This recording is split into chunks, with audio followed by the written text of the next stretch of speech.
dans le Kitsour, les Kitsour, écoutez Moran sur la Torah 38.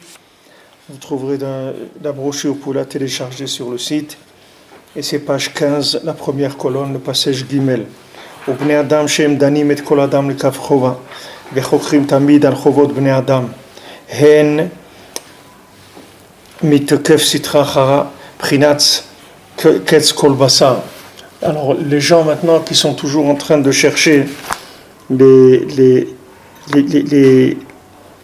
manques chez les autres, c'est-à-dire toujours en train de juger négativement les autres et toujours en train de chercher les défauts chez les gens. Alors eux, ils proviennent de toute l'intensité de la Sitra Achara et ils viennent de Ketz Kol Basar, c'est-à-dire que Mamash, ils viennent du côté le plus fort de la Sitra Achara, ils viennent de la fin de toute chair, Sheu Choker Tamid la Sot Ketz ou Kilayon Chaz V'Shalom, qui cherche toujours à terminer, à exterminer, à anéantir Chaz V'Shalom, ou le Oerdin ou la Shin ou le Katreg, cherche toujours à élever de la rigueur, ou bien de dire du mal, ou bien d'accuser. Veikar kocham nimshar mibgam adibur. Et toute leur force, elle vient du fait qu'il y a des problèmes dans la parole, c'est-à-dire que la parole n'a pas été réparée. Veikar na'atam bitulam waliditikun adibur. Maintenant, comment on va se débarrasser de ça, de ces gens-là, de ces forces négatives? C'est par le fait qu'on va réparer la parole. Donc tout ce qu'il y a comme accusation dans le monde, c'est uniquement par le fait qu'il n'y a pas eu de parole. Ou bien il y a eu des paroles des fois après l'action. Par exemple, on voit pour Noach que Noach, quand il y a eu le déluge, alors après il a amené des offrandes, etc., pour remercier Hachem qui l'avait sauvé, qui avait sauvé l'humanité, c'est-à-dire qu'il restait encore de toutes les espèces d'animaux sur terre, d'oiseaux, etc. Alors Hachem, il lui a dit, tu es un berger idiot, tu es un berger qui est bête. Il dit parce que à chaque fois qu'Hachem lui parlait, c'était uniquement pour que lui aussi il parle. C'est-à-dire Hachem, il lui disait, tu sais, voilà, tu vas dire aux gens que dans 120 ans, je vais amener le déluge. Donc tu vas commencer à construire l'arche de manière à ce que quand les gens ils vont te voir construire ça, ils vont te demander qu'est-ce que tu fais là, Noir. Tu leur dis voilà, je construis parce qu'Hachem il va amener un déluge, il va anéantir l'humanité. Et comme ça, les gens ils vont prendre conscience et ils vont faire tchouva. Mais les gens ils voyaient ça, ils étaient pas, ils rigolaient. Comme maintenant vous dites aux gens, il faut monter en Israël et tout, les gens ça les fait rigoler. Ils disent mais je suis là moi de quoi tu parles et tout, mais c'est mon pays, je suis dans mon pays, dans ma patrie, je suis protégé par le Pentagone, je suis protégé par Hollande. Quand on les voit, ça donne vraiment confiance. On a envie ça enlève la peur quand on voit ces gens-là. Ça sécurise vraiment. Alors les gens ils croient que ça c'est voilà, ils sont bien là où ils sont bien. Maintenant Noach, qu'est-ce qu'il fait? Même maintenant il avertit les gens. Ok, il avertit. Il leur dit regardez, dans 120 ans il va y avoir le déluge. Mais maintenant, Noach, il ne parle pas avec Hachem. C'est-à-dire que maintenant, il vient pas discuter avec Hachem de cette chose-là. Il ne vient pas dire à Hachem, mais au fait, pourquoi c'est pas de leur faute, etc. Même s'il y a eu ce qu'il y a eu, c'est normal. Ils sont venus dans un monde où il n'y avait pas de bergers, pas de tzadikim, etc. Ils ont vu le monde. Et ils ont cru que c'était un monde pour faire la fête. Ils ont cru que c'était un monde pour s'amuser. Ils n'ont pas imaginé que c'était un monde où on doit servir Hachem ou ça. Mais uniquement, il aurait fait une prière comme ça, il n'y aurait pas eu le déluge. Seulement, tant qu'il y a du silence, ça ne parle pas. Alors la midatadine, l'accusation, elle est très très forte. C'est-à-dire, elle accuse parce que la personne, elle ne parle pas. Alors ça, c'est la même chose pour chacun d'entre nous. Il y a la parole en général, c'est-à-dire de parler ou de ne pas parler, et il y a la réparation aussi du dibour, c'est-à-dire que la parole, ça soit une parole vraie, ça soit une parole comme on voit comme Moshe Rabbeinu, il prie, il demande à Hachem, va être Hanan, il demande à Hachem, voilà, je t'en prie, laisse-moi rentrer en Eretz Israël, etc. Il demande, il insiste à Hachem, et devant Hachem. Mais lui aussi, à un moment, il s'est arrêté, il n'a pas eu la force de continuer jusqu'au bout, c'est-à-dire jusqu'à obtenir le pardon d'Hachem. Mais il aurait ajouté encore une prière, il aurait eu le pardon d'Hachem. Et Hachem lui aurait pardonné. Il aurait laissé rentrer en Eretz Israël, ça aurait été la Géoula. Et voilà, l'histoire du monde, elle aurait été finie. Pour une prière d'un tzaddik comme Moshe Rabbeinu, tout le monde aurait été complètement différent. Maintenant, chacun d'entre nous, c'est pareil. C'est-à-dire qu'il ne sait pas que s'il avait dit encore une chose, il avait fait une prière, comment ça aurait changé sa vie. Lui, il croit que la vie, elle est ce qu'elle est. Pourquoi ? Parce que tout ça vient toujours du même problème. C'est-à-dire ça vient du serpent. C'est-à-dire que le fait que le serpent, il a donné à l'homme la possibilité de comprendre les choses avec son cerveau, c'est ça qui l'a rendu muet au Ben Adam. Tu vas voir quelqu'un, il a un problème quelconque, n'importe quel problème. Il a un problème avec quelqu'un, une histoire d'argent, ou une histoire de shalom, une histoire de shalom bayit, une histoire avec ses enfants, n'importe quoi, il a un problème à régler. Tu vas voir que l'homme, il va utiliser 10 fois plus son cerveau qu'il va utiliser sa bouche. C'est-à-dire, il va réfléchir beaucoup plus que ce qu'il va parler. Et ça vient du serpent. Parce que toute réflexion, tout ce qui est réflexion, c'est que de la rigueur. C'est-à-dire, chaque fois que tu réfléchis, c'est que de la rigueur. Parce que la réflexion, c'est comme des mathématiques, la réflexion. Comment tu réfléchis ? Avec quoi tu réfléchis ? La réflexion, c'est quoi ? Ou tu réfléchis avec des choses, tu fais des comparaisons, ou tu vas associer des éléments, ou tu vas prendre une façon de voir que tu as vu quelque part, et tu vas la développer sur ça.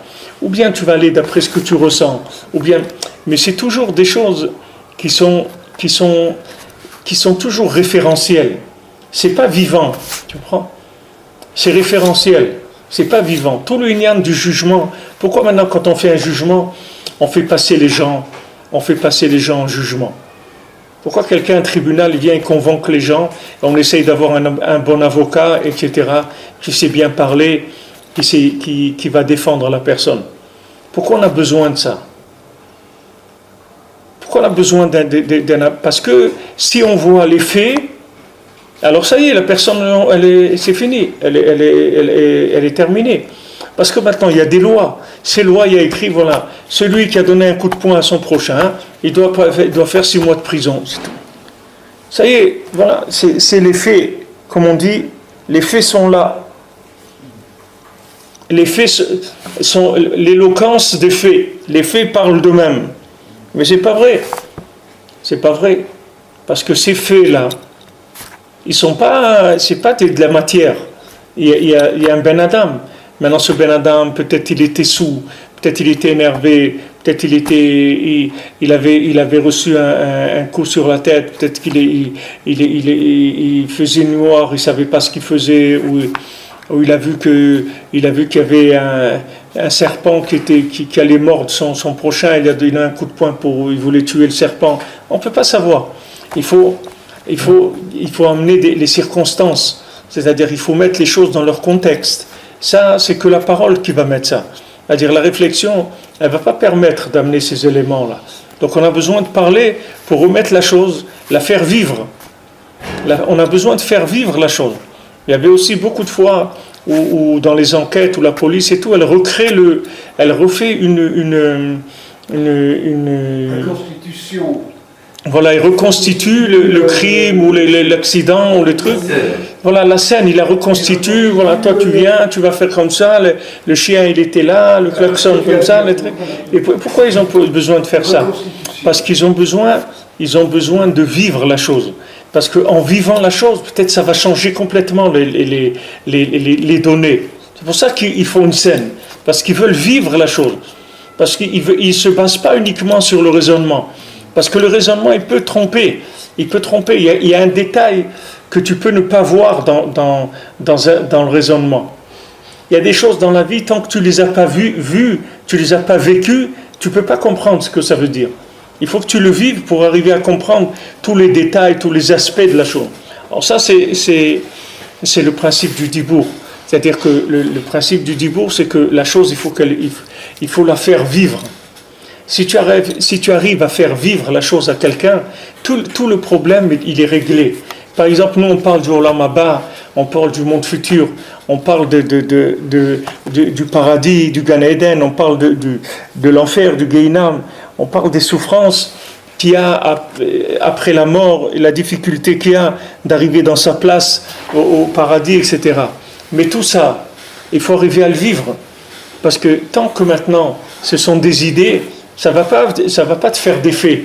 C'est pas quelque chose qui va te faire des effets. Même si c'est des idées qui sont précises et qui analysent bien, etc. Ça va rien te faire du tout, les idées. Ce qui va te faire quelque chose, c'est quand tu vas vivre ça. Quand tu vas le vivre, mamash. Quand tu vis cette chose-là, alors tu vas te rendre compte que tiens, il y a quelque chose là, il se passe quelque chose. Quand on a beau te dire que quelqu'un va mourir, etc. Mais tant que tu ne vois pas une personne, qu'on la met dans le trou, c'est-à-dire qu'on creuse un trou, qu'on la met dedans, qu'on met des pierres dessus et qu'on la couvre avec de la terre, et que ça y est, cette personne elle est là-bas, c'est fini. Tant que tu ne vois pas ça, tu ne peux pas dire que la mort ça existe, même si dans ta tête la chose elle existe. Donc tout le problème du din, tout le din, il vient du fait que la parole, elle n'a pas été utilisée. Soit maintenant, elle n'a pas été utilisée du tout, soit ça a été une parole qui vient de Esav. C'est-à-dire, ce n'est pas une parole qui vient de Yaakov. C'est une parole qui est une parole de logique. C'est pas une parole tu vois, des fois, tu as affaire à des gens, alors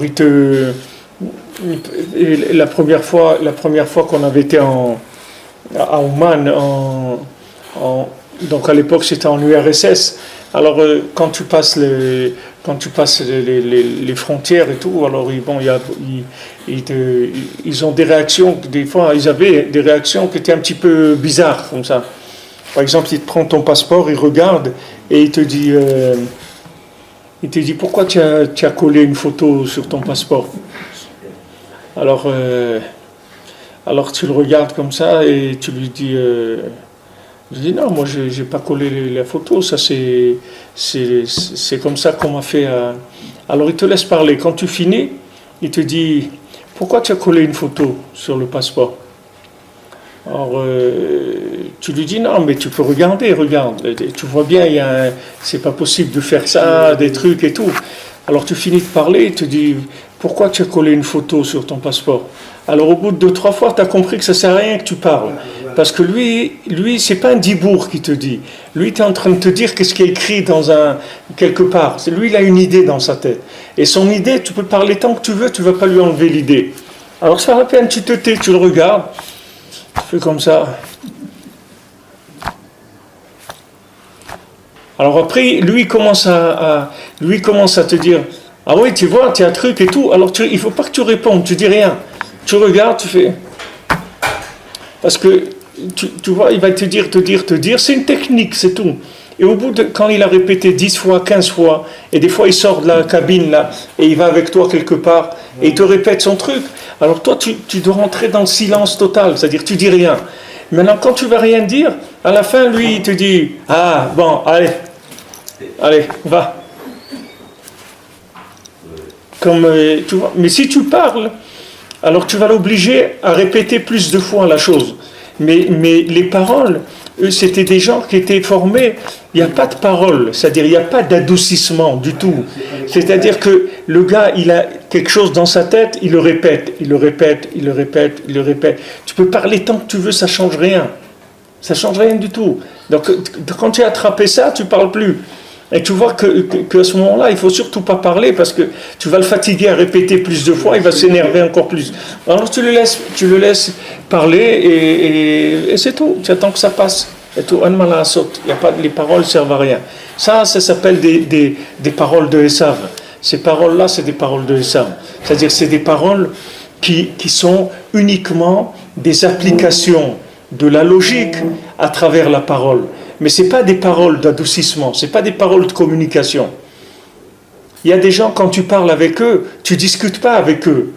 Toi, tu dis une chose, et lui, il dit une chose. Et toi, tu dis une chose, et lui, il dit une chose. C'est tout. Mais il n'y a pas de communication. Donc ça, ce sont des paroles qui sont des projections de l'idée. C'est-à-dire qu'il y a des gens qui sont pas perméables. C'est-à-dire que maintenant, ils ont des idées. Et comme on dit, idée fixe, là. Celui qui a idée fixe. C'est-à-dire que maintenant, il a une idée qui est fixe. C'est-à-dire que lui, il répète toujours la même chose. Donc il y a des gens, ils ont leur façon de voir les choses. Ils sont complètement fermés. Il ne va pas y avoir de communication. Donc ce n'est pas la peine de parler. Parce que quand tu vas parler, tu vas faire que les enfermer encore plus. Parce que quand tu vas essayer de convaincre quelqu'un que cette personne-là, elle ne veut rien entendre, qu'est-ce que tu vas faire? Tu vas l'obliger à durcir encore plus ses positions. Et tout. Alors il ne faut pas parler. Qu'est-ce qu'il faut faire? Il faut faire des actions de chesed. C'est-à-dire que tu lui donnes à manger, tu l'accompagnes, tu lui prêtes de l'argent, tu lui achètes des bonbons, tu lui fais ce que tu veux de manière à créer, à détendre un petit peu la personne. Tu la détends. Et des fois, ça peut prendre des années, c'est pas 5 minutes. Des fois, ça peut prendre des années pour détendre une personne. Les gens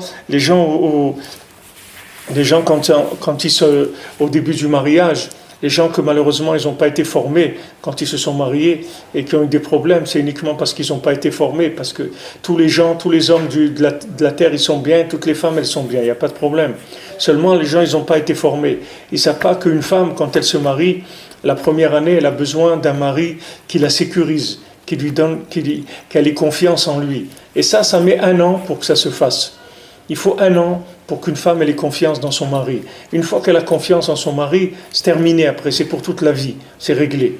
Mais il faut qu'elle ait confiance. Pour qu'elle ait confiance, il faut faire attention que la femme, elle représente le centre de la vie de l'homme. Que l'homme, il fasse attention, qu'il ne lui parle pas des choses qui ont l'air plus importantes que sa femme. Qu'il ne faut pas que son rave il soit plus important que sa femme. Il ne faut pas que son sport ça soit plus important que sa femme. Il ne faut pas surtout que ses parents ce soit plus important que sa femme.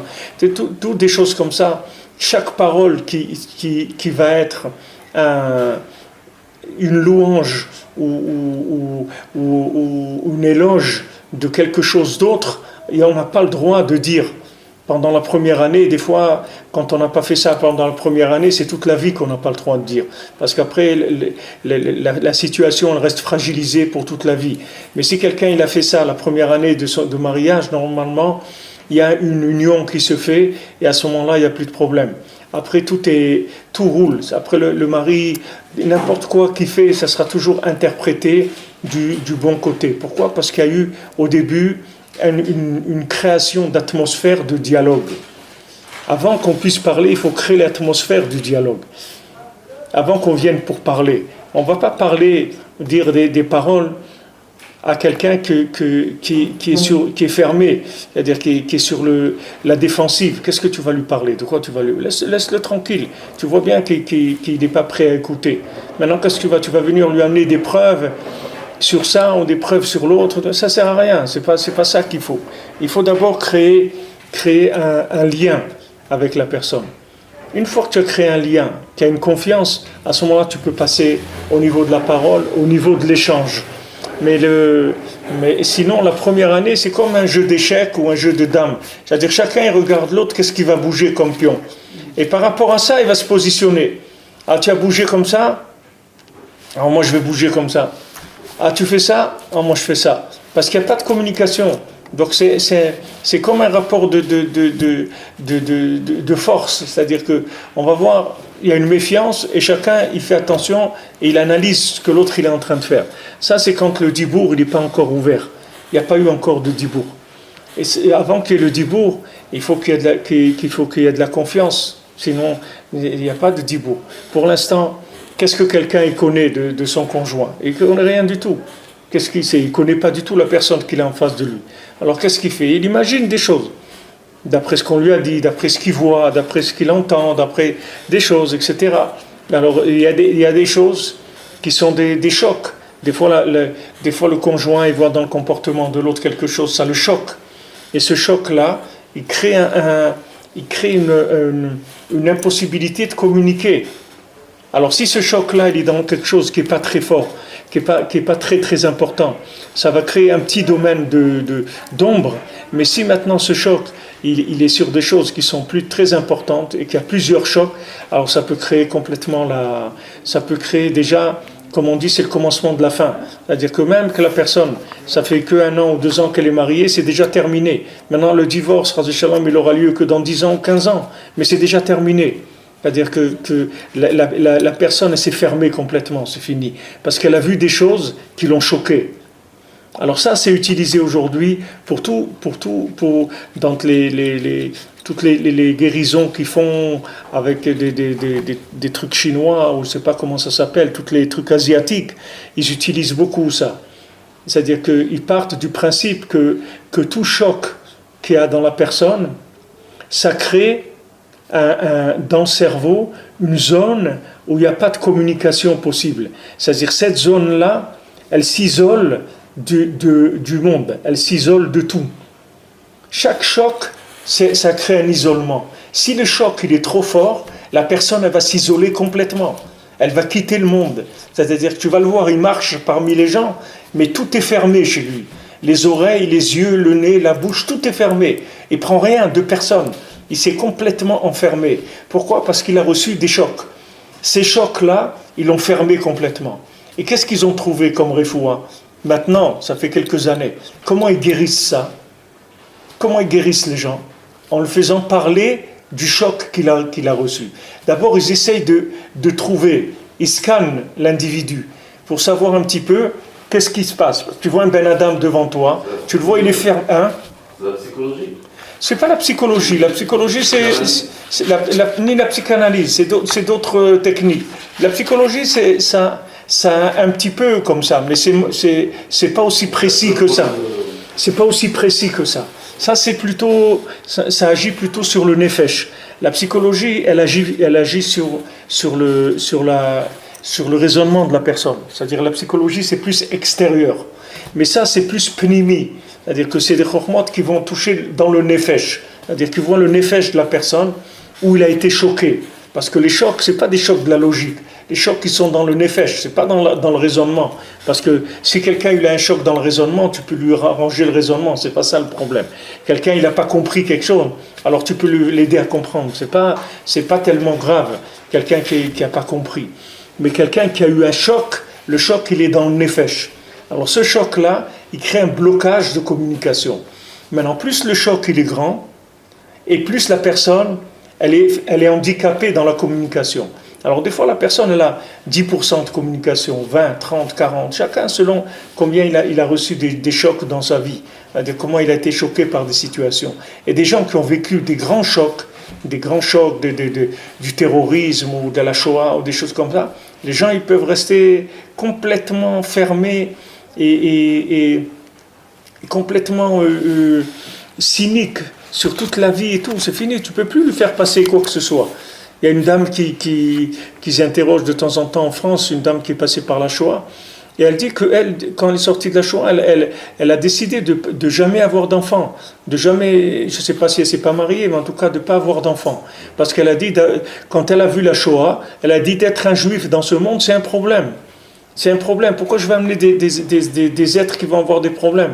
Regarde dans l'histoire des Juifs. Est-ce que les Juifs, ils ont eu des périodes de leur vie où ils ont été vraiment tranquilles, ils ont vécu tranquillement, etc. Donc tu vois que le Juif, il a des problèmes dans ce monde. Donc il faut pas avoir d'enfants. Voilà un raisonnement qui vient d'un choc. Qu'une personne elle a été choquée, elle a vu une telle cruauté, une telle vouloir de destruction pour rien, c'est-à-dire vouloir détruire l'Israël. Alors les gens, ça les enferme. Et il n'y a pas plus choqué sur la vie que quelqu'un qui veut pas avoir d'enfants. Il n'y a pas quelqu'un parce que d'avoir des enfants, c'est un siman de vie. C'est-à-dire que quand quelqu'un il veut donner, c'est quelqu'un qui est vivant. Parce que le fait de donner, c'est de la communication. De donner, ça veut dire qu'il y a communication, il y a échange avec autrui. Ça fait plaisir de donner à quelqu'un. Le fait que tu donnes, ça te prouve que tu es vivant. Tu te dis, bon, Hachem, je peux donner, je peux... Mais quand maintenant la personne a été choquée, elle s'est fermée complètement. Alors maintenant, il soigne ça en essayant de faire une recherche sur la personne pour trouver un petit peu où il est le choc de la personne. Et ils les font parler de ça. Et en parlant de ça, ils voient que petit à petit, l'endroit qui a été touché, petit à petit, il se résorbe, jusqu'à disparaître complètement. Par exemple, vous pouvez voir ça dans la vie de tous les jours. Des fois, vous avez un problème avec quelqu'un. Et vous avez prêté 100 euros à quelqu'un, et vous a dit je vous les rends la semaine prochaine, et il ne vous les a pas rendus. Ok. Maintenant, il passe 1 mois, 2 mois, 3 mois. La personne ne vous dit rien et tout, il ne se passe rien. Il dit, tu te rends compte, il n'a pas, même pas le truc de me dire, qu'il ne peut pas un truc, au moins qu'il dise quelque chose. Mais les laisser comme ça, c'est terrible. Maintenant, les mains, c'est un jour, tu le rencontres, tu lui dis, je m'excuse et tout, mais pour les 100 euros que je t'ai prêtés, etc. Il dit, quoi, tu ne les as pas reçus? Il dit, non, mais je les ai donnés. Une semaine après, je les ai donnés à un tel, pour qu'il te les remette. Il dit, ah bon, mais il m'a rien dit, je ne savais pas. Et il va voir l'autre, il dit, il dit, oh là là, je les ai mis quand tu me les as donnés, j'avais un livre, je les ai mis dedans, j'ai complètement oublié, mais alors complètement oublié. Et c'est arrivé des histoires comme ça dans la vie, des histoires terribles à cause de choses comme ça. Même il y avait une histoire d'un rave comme ça, qu'il avait prêté de l'argent à quelqu'un et que la personne, elle lui a rendu pendant qu'il était en train d'étudier, et il a oublié complètement. Et ça a créé qu'il devait y avoir un mariage. Et le Rav, il a empêché ce mariage parce qu'il s'est dit, cette personne-là, c'est un type malhonnête et tout, il ne m'a pas rendu l'argent.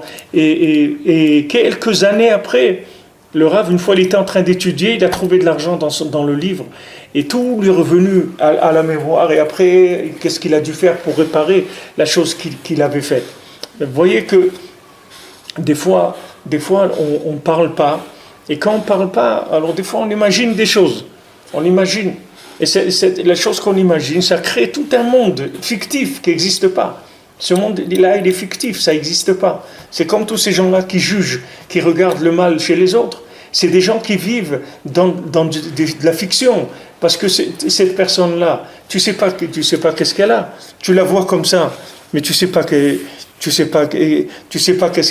qui se passe avec cette personne-là.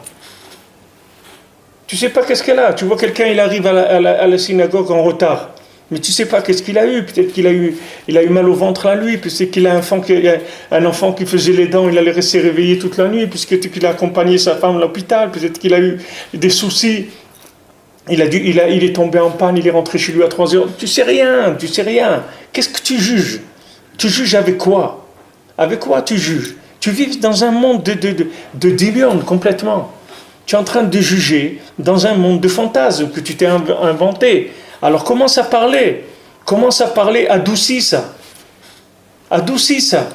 Commence à communiquer, commence à ouvrir un petit peu, à aérer un petit peu le cerveau. Tu ne peux pas vivre avec un cerveau tout le temps fermé et qui fait que couper en tranches le monde. C'est pas ça qu'Hachem nous a donné. Il ne nous a pas donné un mixeur pour couper le monde en morceaux. C'est pas ça la vie.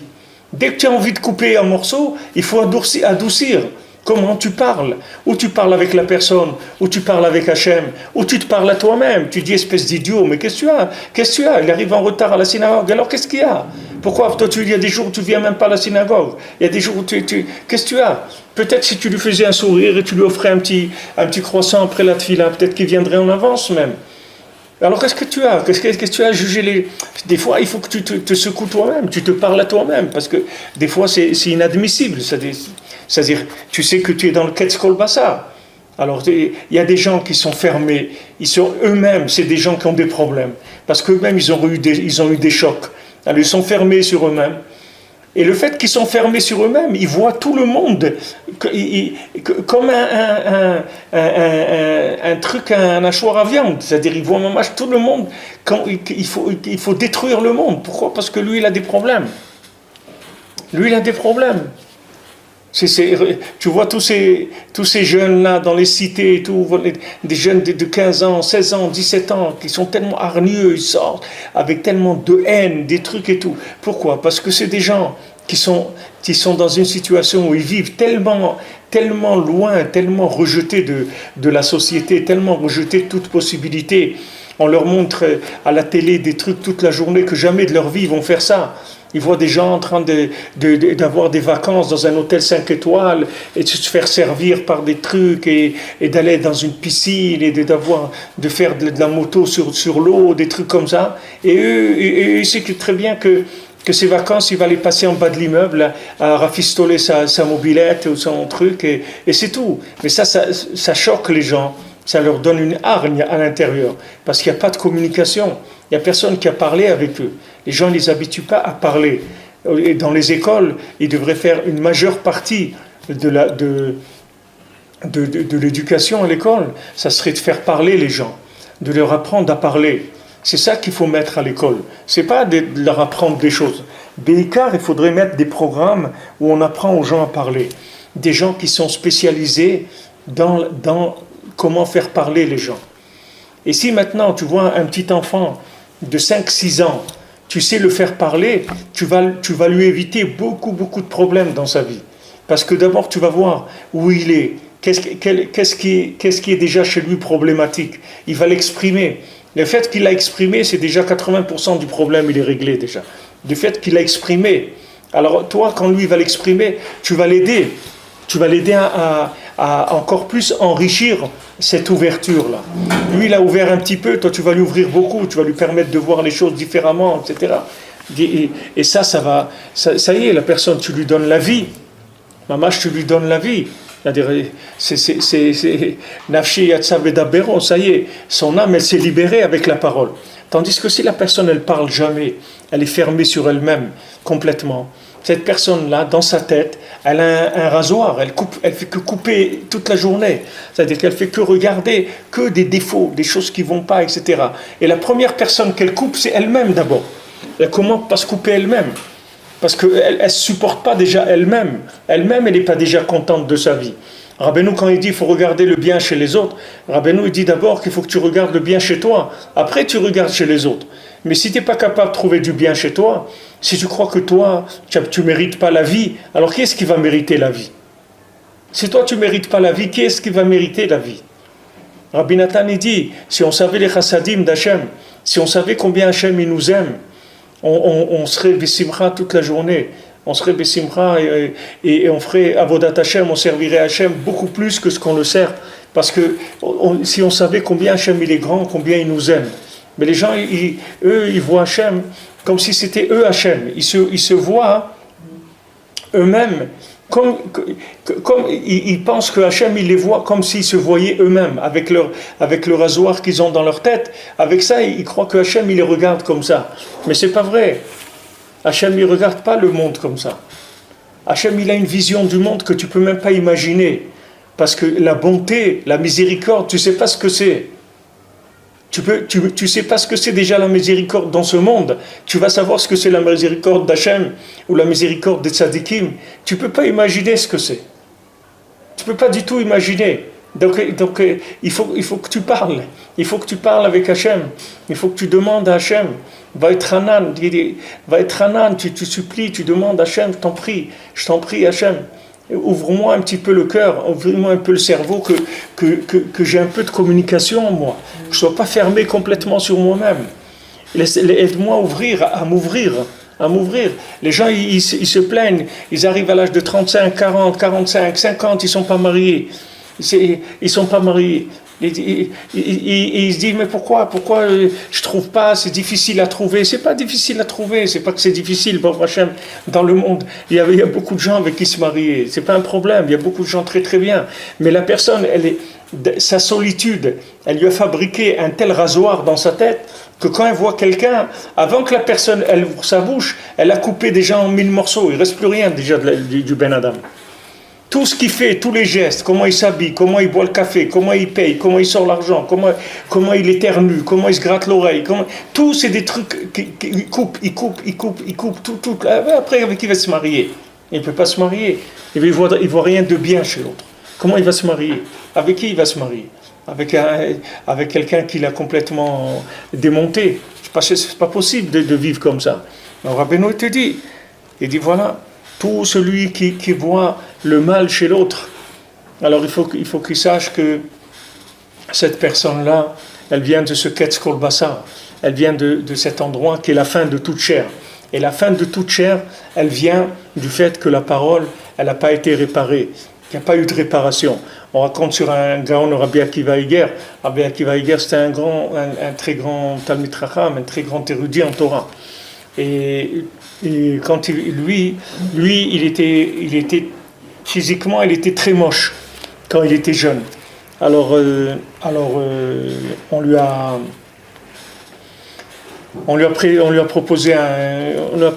proposé quelqu'un, c'est-à-dire une jeune fille à qui on a proposé un shidour. Alors, cette jeune fille, elle était d'accord, elle ne savait pas qui c'était, donc elle était d'accord de le rencontrer. Et cette jeune fille, elle était très belle. Donc quand elle l'a rencontré, après, elle a dit, c'est pas que je veux pas écouter mes parents, le rave et tout, mais je peux pas. Il dit, je peux pas, il est trop moche, je peux pas, j'arrive pas, c'est tout, j'arrive pas. Alors ils lui ont dit, Rabbi Akiva Iger, ils sont entrés, ils lui ont dit, bon, la fille, elle est pas très enthousiaste de la chose, etc. Et elle veut réfléchir, elle n'est pas un truc. Bon, lui, il a compris ce qui se passait. Il lui a dit, je voudrais lui parler 1 minute encore. Est-ce que c'est possible? Il faut lui demander juste 1 minute, après, elle fait ce qu'elle veut, mais moi, je veux lui parler juste 1 minute. Alors, la fille, elle est venue, il lui a dit comme ça, il lui a dit, regarde, toi, tu es ma femme, tu es mon vrai zivou. Maintenant, avant qu'on descende dans ce monde, toi, tu devais être moche, et moi, je devais être beau. Et j'ai insisté en haut, devant le tribunal céleste, j'ai dit, pour une femme, c'est pas bien qu'elle soit moche, elle va souffrir de ça. Moi, je prends sa laideur, je veux prendre moi la laideur. Et elle, je veux qu'elle soit belle. Elle lui dit, maintenant, sache que ça, c'est la vérité. Maintenant, si tu veux pas, alors je vais te rendre ce qui est à toi, et je vais reprendre ce qui est à moi. Et comme ça a été le shidour, c'est comme ça qu'ils se sont mariés. Et de ça, il y a eu le shidour, ils se sont mariés. Parce qu'il y a des choses dans le monde qu'on ne connaît pas. Ce n'est pas qu'on ne connaît pas grand-chose, c'est qu'on ne sait rien. On ne sait rien. Rabbeinu dit, Hachem, il est grand, et nous, on ne sait rien. Nous, on ne sait rien du tout. Les éléments qu'on a, on est en train de bricoler avec 2-3 petits éléments, alors qu'il y a des milliards d'éléments pour pouvoir gérer toute cette affaire qui est ce monde. Depuis Adam Arishon. Comment on veut gérer? Uniquement déjà que le Beth Amikdash il a été détruit depuis 1947 ans. Déjà, rien que ça, ça suffit pour ne voir que le bien. De ne voir que le bien. Chaque mitzvah que quelqu'un fait, chaque bonne action que quelqu'un fait, ça a une valeur extraordinaire. C'est une valeur extraordinaire chez Hachem. Parce qu'on est dans un contexte qui est complètement différent du contexte qu'il y avait avant. Les gens ils croient que ce qu'ils font, c'est rien. Quelqu'un il m'a dit en France, il habite en France, il travaille toute la journée, etc. Et il m'a dit, je me lève la nuit, je fais 1 heure d'Hitbodedut, et je fais Tikkun Chatzot, je fais Tikkun Klali, je fais Shemot HaTzadikim, je fais du Likutei Tfilot, je fais le Teilim chez l'homme. Après, je vais au mikvé, je fais la tfila honnête, c'est tout. Mais j'ai pas de simcha de ce que je fais. C'est rien pour moi, tout ça. Il dit, comment c'est rien?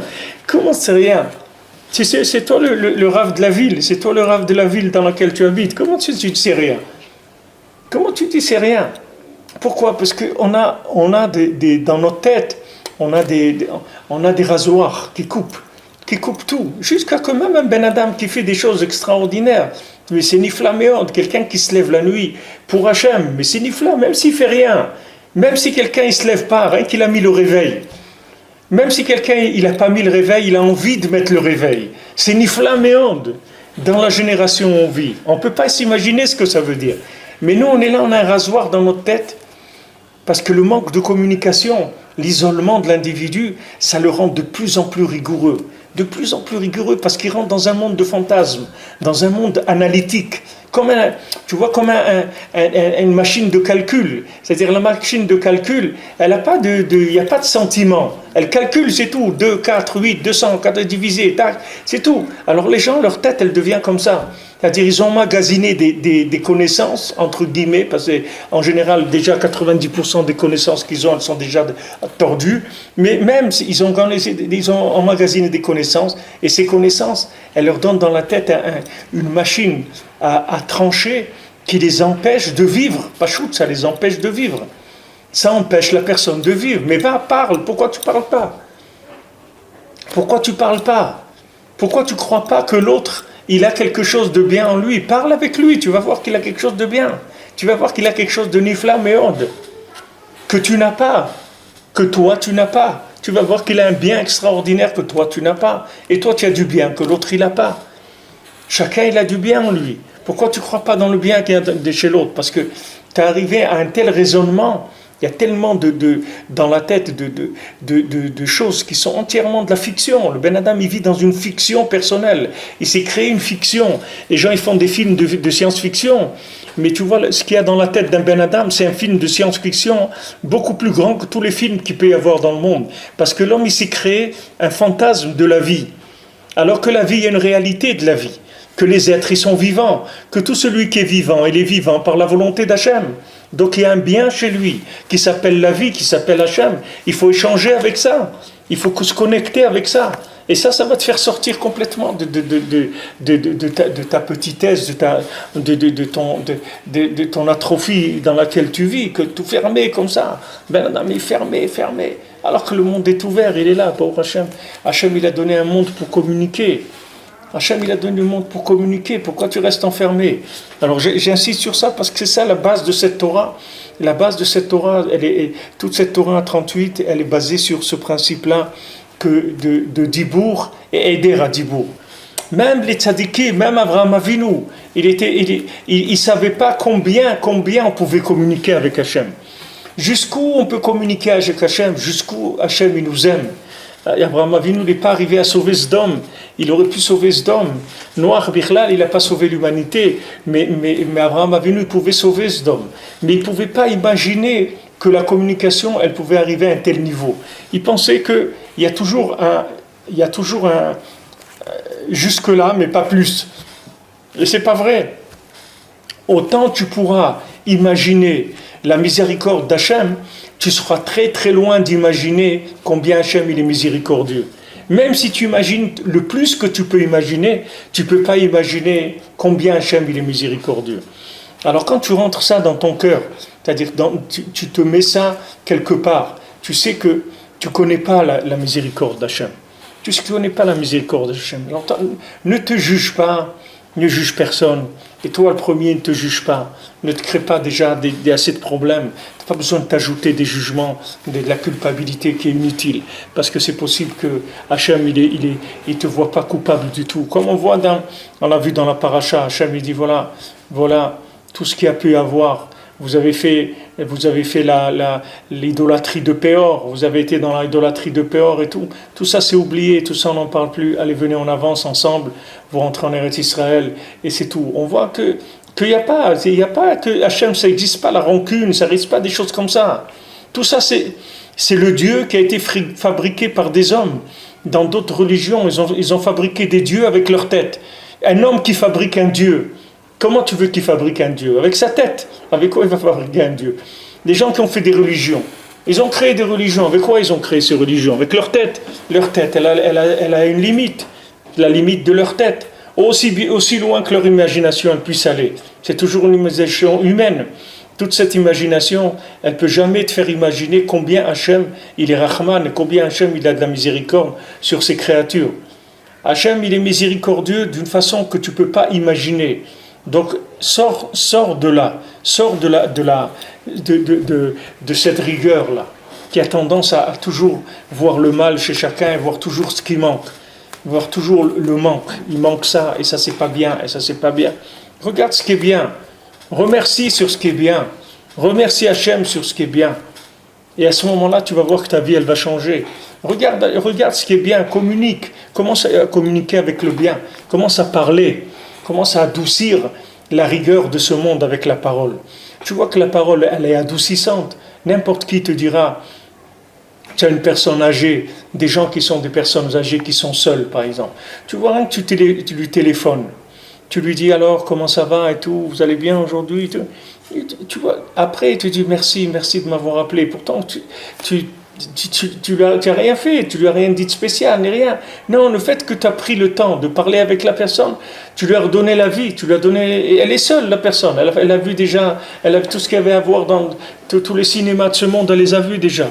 Qu'est-ce que tu veux qu'elle fasse? Elle est là, elle attend de mourir, c'est tout. Qu'est-ce que tu veux? Elle n'a plus rien. Qu'est-ce qu'elle va faire? À 90 ans, elle ne va pas aller faire de l'alpinisme. Qu'est-ce qu'il fasse? Il est chez lui, il attend, il a tous ses médicaments, il les prend, et les trucs, il va dormir, et il doit se lever 10 fois la nuit, et il ne dort pas bien, et des trucs, et voilà, c'est ça sa vie. Maintenant, quand quelqu'un il appelle, il parle avec lui, ou ne parlons pas s'il lui rend visite, ou un truc, mais Chayoto lui donne la vie, mamash, avec le dibour, lui donne la vie avec le dibour. Ça, tu le vois dans des cas extrêmes, mais de ces cas extrêmes, tu peux apprendre pour toute la journée. Tu peux apprendre pour toute la journée, de prendre le temps de parler avec quelqu'un. C'est un adoucissement de la rigueur que la personne elle a dans sa tête. On dit pourquoi on dit pour je crois, Rabbi Yochanan, on dit que, je ne sais pas si c'est Rabbi Yochanan, que la Gemara dit que jamais quelqu'un, il a devancé qui lui a dit bonjour. C'est toujours lui qui disait le premier bonjour. Mais tu sais que dire bonjour à quelqu'un, c'est un adoucissement de la rigueur. Quand tu dis à quelqu'un bonjour, d'abord c'est une bracha, bonjour, à dire une bonne journée, c'est une bénédiction que tu lui fais. Et ça crée tout de suite un lien. Ce lien-là, il adoucit la rigueur qu'il y a dans la tête de la personne. Que la personne, des fois, elle se lève du pied gauche, elle a la tête complètement à l'envers, elle a que des trucs négatifs dans sa tête. Il suffit que quelqu'un il lui dise bonjour, et lui, il lui nettoie le cerveau, il lui nettoie les choses négatives qu'il y a dans son cerveau. La communication, c'est la base de la vie. Et maintenant, tout le lien de Esav, c'est d'empêcher les gens de parler. C'est pas de faire parler les gens. C'est le contraire. Il empêche les gens de parler. Et tous ces systèmes de communication, etc., ça reste des systèmes de communication, même les réseaux sociaux, etc., ça reste des outils de communication qui sont très, très, très logiques, c'est pas des choses où le cœur s'ouvre. C'est des choses qui sont très, très logiques. Ça reste toujours dans quelque chose qui est du fantasme, ça passe pas dans de la réalité. Il n'y a pas une communication comme voir quelqu'un, parler avec quelqu'un, entendre sa voix, voir la personne, passer un moment avec la personne, c'est autre chose complètement. C'est autre chose complètement. On voit que Rabbeinu dit dans ses Purim Asiot, dans les mendiants, que le chesed de Emet, le vrai chesed, c'est le temps. C'est ça le vrai chesed. Le vrai chesed, c'est le temps. Quand tu vois quelqu'un qui a de la disponibilité de temps, c'est ça le vrai chesed. Donner son temps, passer du temps avec quelqu'un, écouter ce qu'il a à nous dire, et être une oreille pour quelqu'un, que la personne elle parle. Ça c'est une refoua, ça guérit la personne. Le fait que quelqu'un il entende, ça la guérit, parce qu'il peut exprimer des choses qu'il a à l'intérieur. Et s'il ne les exprime pas, comme des fois des gens ils te disent j'avais besoin de le dire, c'est tout. Et une fois qu'il l'a dit, ça y est, c'est fini. Il a sorti de ça. Mais il avait besoin de le dire. Et s'il ne le dit pas, ça reste bloqué en lui. C'est-à-dire que c'est quelque chose qui bloque. Ça l'empêche de vivre, mamash. Ça va tourner en lui. Tourner, après encore une autre. Et après, il voit tout le monde comme des monstres. Après, il voit que des monstres. Il croit que le monde, c'est des monstres. Il y a des gens qui sont venus en Israël, ils ont fait une affaire ou un truc, ça n'a pas marché, ou ils se sont fait rouler ou n'importe quoi. Ça y est, ils sont partis, ils ont dit c'est des monstres. Mais combien de gens tu as vu en Israël? Tu as vu 5 personnes. De quoi tu parles? Tu as vu 5 personnes. Qu'est-ce que tu vas faire comme les Meraglim, les explorateurs? Ils ont dit là-bas c'est des géants, et nous on était des petites fourmis à leurs yeux. À leurs yeux on était comme des sauterelles, des fourmis, comme rien, etc. Mais ça vient de quoi? Ça vient parce que c'était des gens, les explorateurs, c'est des gens qui travaillent avec l'analytique. Alors quand ils ont voulu analyser, ils sont tombés sur un os, ils ont vu des trucs qui étaient complètement disproportionnés. Ils n'arrivaient pas à analyser ça comme il fallait. Mais si maintenant, ils s'étaient dit, écoute, Hachem, il dit que c'est bien, là, d'abord c'est bien, après on verra, c'est tout. D'abord il faut savoir que c'est bien. Donc on y va parce que c'est bien. Ah, maintenant, après, on verra. Une fois qu'on s'est dit que c'est bien, après, on va raisonner déjà différemment. Tandis que la personne qui fait passer d'abord l'analytique, avec quoi il va analyser? Avec tous les traumatismes qu'il a dans sa tête. Quelqu'un qui est sorti d'Égypte et qui est passé par le désert, et tous les problèmes qu'il a eus, il a des traumatismes dans sa tête. Ces traumatismes-là, il faut qu'il les arrange. Il faut qu'il les arrange. Quoi les arranger? Qu'avec le dibour. Le dibour, c'est malchout, c'est la émouna, ce qu'on a vu ici. C'est-à-dire la parole, elle ne peut venir que s'il y a un minimum de confiance. Sinon, il n'y a pas de parole. Pour que tu te parles à toi-même, il faut que tu aies confiance. Pour que tu parles à l'autre, il faut que tu aies confiance. Pour que tu parles avec Hachem, il faut que tu aies confiance. S'il n'y a pas un minimum de confiance, de imoun, émouna, on ne peut pas rentrer dans le dibour. On ne peut pas rentrer dans la communication. Et ça crée des forces négatives. Hachem Ishmael, ce qu'il dit ici, mais c'est mamash. Regardez ce qu'il dit. Toujours il cherche à terminer et à anéantir. Anéantir, c'est des mots qui sont forts. On parle pas maintenant. Il cherche à embêter ou c'est pas ça. C'est mamash de l'anéantissement. C'est pas ça. C'est mamash anéantissement. Il faut pas avoir peur des mots. Le horaire dit nous la chine ou le katreg. Il veut réveiller de la rigueur. Il parler du mal et accuser. Il faut savoir que toute leur force, tous ces accusateurs-là, leur force, elle vient par le fait qu'on ne parle pas. Donc de l'autre côté aussi, il faut savoir que toute leur soumission et tout leur anéantissement, il vient par la réparation de la parole. Comme Rabbeinu dit, quand vous faites Hitbo des doutes, alors vous empêchez Hachem de faire des décrets dans le monde. Pourquoi? Parce que Hachem, il est poussé par des tribunaux en haut. Et ces tribunaux-là, ils connaissent que la halakha, ils connaissent que les lois.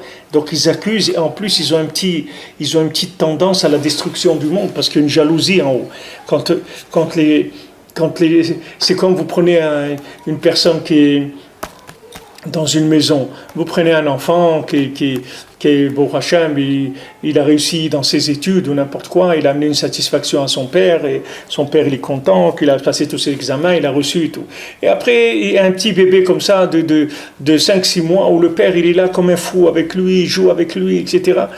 Alors le grand il dit, mais qu'est-ce que je comprends pas, tu es avec le bébé tout le temps et tout, regarde moi tout ce que tu as voulu que je fasse, je l'ai fait pour te faire plaisir, etc. Mais le père, il a un amour de ce petit bébé-là qui dépasse l'amour qu'il a pour le grand qui a réussi. Parce que l'autre, il est grand, c'est pas le même rapport qu'il y a avec lui. Alors dans le ciel, c'est pareil. Il y a des anges, ils accusent, parce que le plaisir qu'Hachem il a de nous, dans ce monde, il a d'aucun ange en haut. Donc il y a dans les tribunaux en haut, il y a déjà ce problème-là.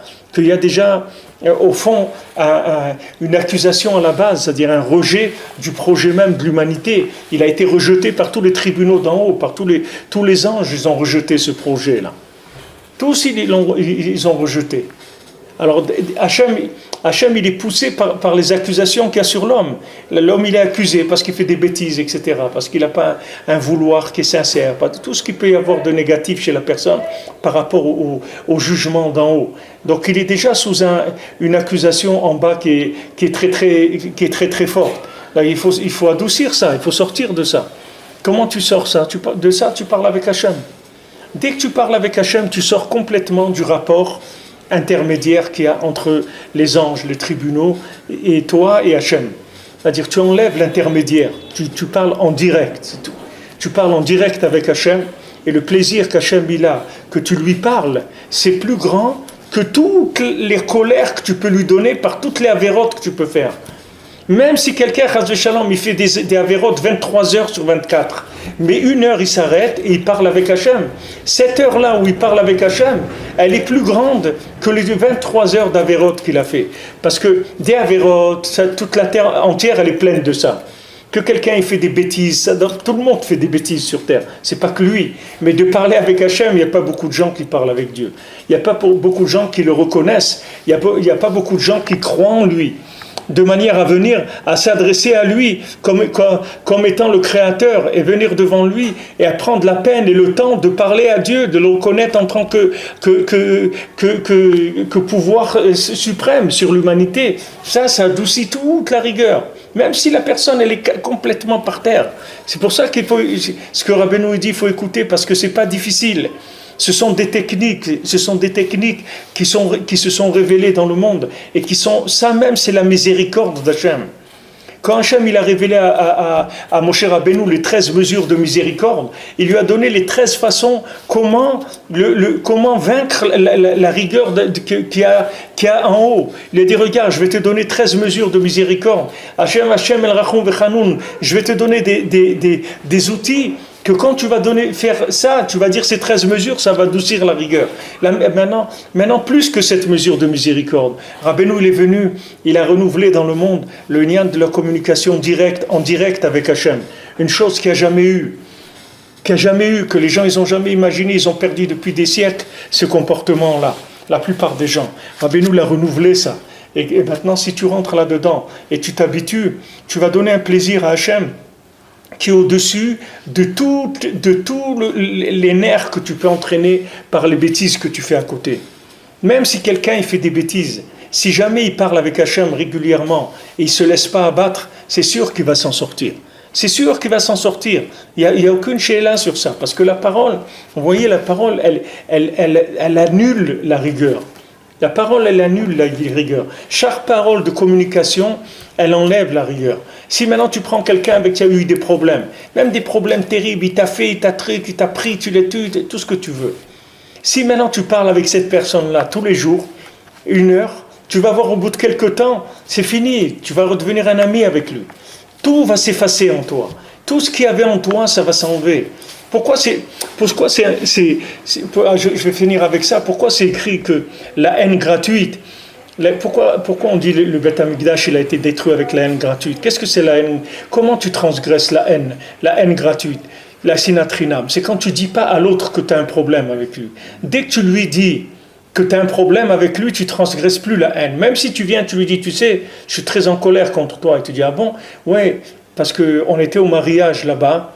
Et voilà, tu m'as pris ma place. Et moi, j'ai pas pu manger. J'étais obligé de partir, de rentrer chez moi. J'avais faim, je suis venu pour manger au mariage. Et toi, tu m'as pris ma place. Et ça me travaille. Et je te pardonne pas ça parce que tu m'as gâché une soirée que j'avais. J'ai payé un taxi et tout. Et voilà. Dès que tu dis ça, tu